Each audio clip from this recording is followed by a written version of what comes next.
It is very striking to me that something has happened that has made what was previously what seemed a smaller, manageable problem into something that's exploded everywhere. I think it's just a massive, massive problem, and so hidden as well, because there's all the just people who sleep on sofas, different house, different friends, and they just don't get counted in the statistics. People have a misconception about homeless, that we're all going to rob you. We're not, we're just trying to get on like everybody else. Make the best of a bad situation. I walk down the street and I'm sometimes close to tears seeing people in such desperate situation. There's a huge problem in Salford, and I don't quite know how it developed to the state it's developed now, but I think we've damn well got to do something about it. I don't feel that people quite understand enough just how big this problem is. Most of us are only 4 or 5 paychecks away from being homeless. It can't to you, it can't to me, and I don't forget that for a second. And there is these assumptions made about drugs and alcohol and people on benefits, and it just is not true. When I was homeless myself, I never made myself look homeless or stink or be scruffer. There's often an assumption that it's a choice that people live on the streets. It's not a choice. Something's gone wrong in their lives in the way that something goes wrong in almost everybody's life.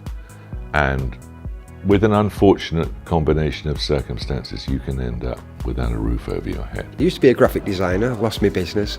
That's why I became homeless. I got intentionally made homeless. I had to move to Liverpool because that's where my baby mum lives. So I moved in with her for a while. Then she kicked me out and then I was homeless again. So then I stayed at my dad's house and then got kicked out of there. And then I was homeless again on the street. Having to sleep in a doorway, I never ever dreamt I would have to do anything like that. Living in a hostel is extremely stressful. They actually had me sleeping in a cupboard. Things happen so quickly and so easily in life that people need to try and remember, like, you need to walk in somebody else's shoes to really understand. There's several organisations in Salford that help the homeless. It's a shame that faith-based and voluntary sector organisations that operate in the city, they're unfunded. They do rely on volunteers and they do rely on charitable donations to keep them going.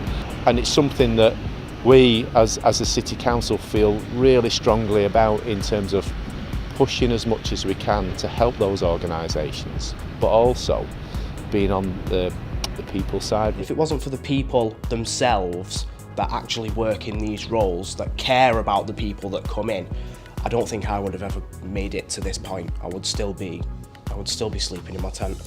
We just need to take some action and support each other, work as a team together, and get something done about it. I think the really big problem with homelessness is that most people view homeless figures as different, and they're not. They're just the same as us.